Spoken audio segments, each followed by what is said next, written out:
Conférence Risque Pays Côte d'Ivoire 2023. Mesdames et messieurs, bonjour et bienvenue. Nous sommes le jeudi 4 mai 2023 et nous avons assisté il y a quelques instants à la présentation du rapport Risque Pays Côte d'Ivoire 2023 par monsieur Stanislas Zézé, PDG de Bloomfield Investment. Et juste après avoir répondu au rapport, nous avons sur ce plateau monsieur le ministre de l'économie et des finances, son excellence monsieur Adama Coulibaly. Bonjour monsieur le ministre. Bonjour madame. Et merci d'être avec nous. Alors, monsieur le ministre, l'année dernière, la Côte d'Ivoire est passée de pays à risque modéré à pays à risque faible avec une note de 6,2, une note qui ne change pas donc cette année. Au vu de cette annonce, comment est-ce que vous évaluez les engagements du gouvernement pour maintenir le pays au statut de risque faible? Écoutez, nous nous réjouissons justement que nous soyons donc notés par Bloomfield comme pays à risque faible, 6,2, dans un environnement international assez compliqué. Et je voulais dire également que cette notation de Bloomfield est conforme à ce que nous avons également comme notation par certaines institutions en fait, de référence, comme l'OCDE. L'OCDE a revu à la baisse en fait, le niveau de risque pays de la Côte d'Ivoire, ce qui est extrêmement important pour des pays comme des pays africains, des pays comme la Côte d'Ivoire, parce que ça nous permet d'avoir un premium plus bas. Et je vous donne simplement un exemple. Quand nous étions en train de négocier avec l'OCDE, négocier, c'est pas négocier, mais quand nous avons fourni toutes les informations à l'OCDE pour pouvoir justement justifier notre notation, nous étions en négociation avec un partenaire sur des financements. Et dès qu'on a fini et que le classement a été amélioré, nous avons bénéficié de l'équivalent de 22 millions de dollars en l'espace d'une semaine. Ça veut dire simplement que la notation de risque pays pénalise en fait les pays africains. Donc je crois qu'il y a des efforts à faire à ce niveau. Nous avons des avantages dans ce cadre-là et nous continuerons de faire le nécessaire pour que notre note soit encore améliorée au niveau de l'OCDE. Donc, vous l'avez dit, cette note peut être un avantage face aux absolument, institutions. absolument. Mais pour l'Ivoirien lambda, le citoyen, comment est-ce qu'il ressent cette note dans son quotidien? Écoutez, il le ressent quotidiennement puisque le risque étant faible, les investisseurs viennent, il y a la confiance au niveau de nos partenaires qui nous font des facilités en termes de financement. Et ce sont ces ressources engrangées justement grâce à ces notations, à des meilleurs coûts, des meilleures conditions qui nous permettent de faire tous ces investissements que nous avons au bénéfice des populations.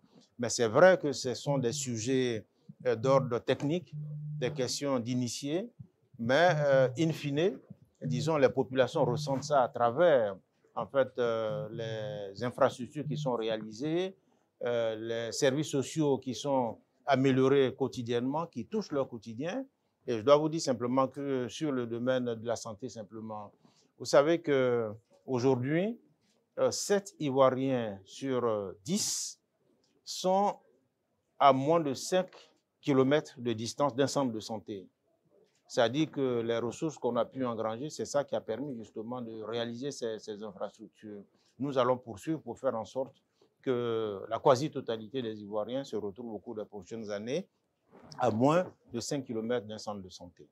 Alors, monsieur le ministre, vous l'avez évoqué durant votre discours, ces dernières années, le monde a été durement touché par différentes crises, crise sanitaire, crise énergétique, inflation et conflit russo-ukrainien. En Côte d'Ivoire, comment est-ce que cela s'est ressenti? Comment est-ce que vous avez fait face à ces différentes crises? Écoutez, la Côte d'Ivoire, à l'instar d'autres pays, n'a pas été donc épargnée par les conséquences de cette crise-là, ou bien de ces différentes crises.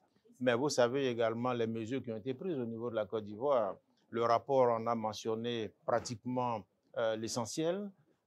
Nous avons travaillé à faire en sorte que, malgré la situation, nous puissions continuer d'améliorer les conditions de vie de nos populations, préserver leur pouvoir d'achat, mettre en place des programmes spécifiques pour leur permettre d'améliorer, disons, au quotidien leurs conditions de vie et faire face à leurs obligations.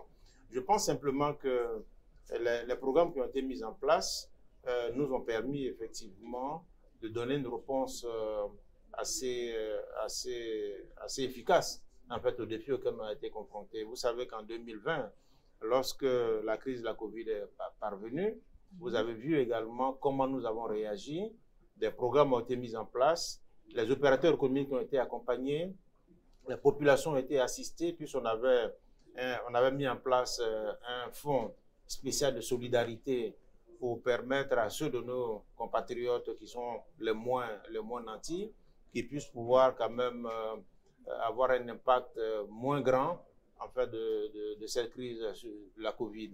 Au niveau des opérateurs économiques, parce que nous travaillons beaucoup sur le secteur privé, au niveau des opérateurs économiques, on a mis 2 fonds de soutien, un fonds de soutien pour les grandes entreprises, un fonds de soutien pour les petites entreprises.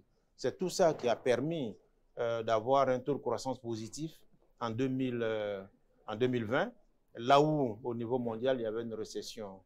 Donc la crise russo-ukrainienne, vous avez vu également l'ensemble des mesures qui ont été prises, notamment les subventions qui ont été accordées pour faire en sorte que le prix du pain ne soit pas augmenté, parce que le pain, bon, c'est quelque chose qui rentre dans le quotidien de tout le monde. Nous avons également fait en sorte que le prix à la pompe du carburant soit maintenu là où il y avait des flambées un peu partout. Ce sont des choses qui coûtent à l'État.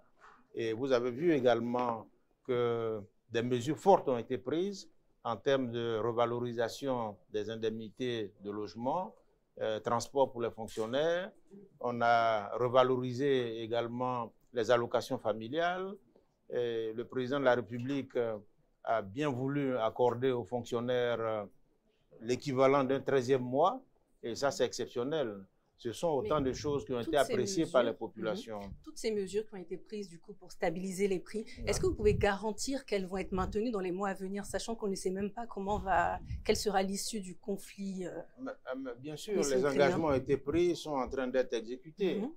Les engagements ont été pris, sont en train d'être exécutés. Donc peu importe l'issue, peu importe ce qui se passera, problème, on garantit que ces prix sont maintenus. Et je ne sais pas si vous avez suivi un peu, disons, les déclarations des syndicalistes à l'occasion de la fête du 1er mai.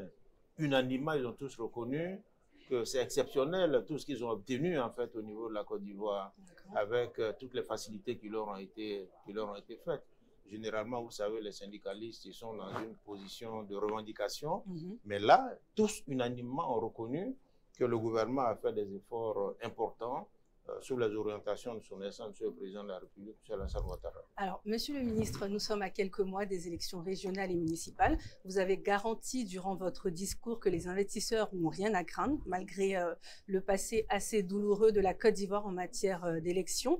Comment est-ce que vous pouvez garantir cela? Sur quoi est-ce que vous vous basez pour garantir cette stabilité?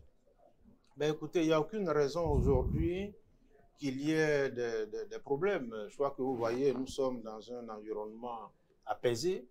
Le président de la République a engagé un dialogue avec disons son aîné et son cadet, les présidents Bédié et Gbagbo. Et vous voyez que le climat est relativement apaisé, il n'y a vraiment aucun problème.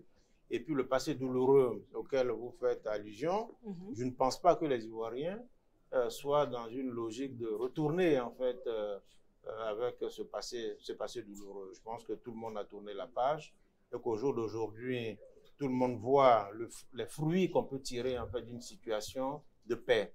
C'est parce que la paix règne en Côte d'Ivoire que tous les investissements qui ont été réalisés, que la Côte d'Ivoire est enviée aujourd'hui par tous, parce que la Côte d'Ivoire de 2023, ce n'est pas la Côte d'Ivoire de 2010-2011.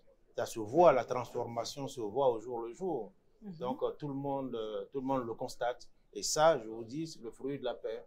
Personne n'a envie, personne n'a intérêt à ce que cette paix soit remise en cause, au risque de compromettre tous les efforts qui sont en train d'être faits au niveau de la Côte d'Ivoire. Et dans la présentation de M. Zézé, il a évoqué le fait que les élections de 2023 soient une sorte de phase test par rapport à la présidentielle de 2025. Est-ce que vous pensez que c'est le cas? Ben écoutez, ça c'est sa déclaration. Qu'est-ce que vous en pensez? Que pensez-vous de cette déclaration? C'est ce qu'il a déclaré. Donc vous ne pensez pas que 2023 sera un test, une première observation par rapport à la stabilisation du pays? Je ne sais pas, la situation est stable, c'est une élection locale, il n'a pas les mêmes enjeux qu'une élection présidentielle.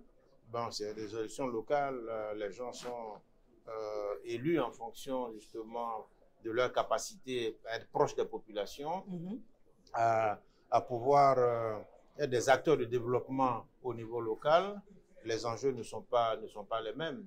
Mais il est clair que les partis politiques sont dans une logique effectivement de pouvoir utiliser peut-être l'élection locale comme un test pour l'élection présidentielle. Mais bon, là, je ne peux pas me prononcer là-dessus. Ce que je sais simplement, c'est que les enjeux ne sont pas les mêmes. Voilà. D'accord. Merci, Monsieur le ministre, d'avoir répondu à mes questions. Je rappelle donc que vous êtes le ministre de l'Économie et des Finances. Et merci à vous de nous avoir suivis.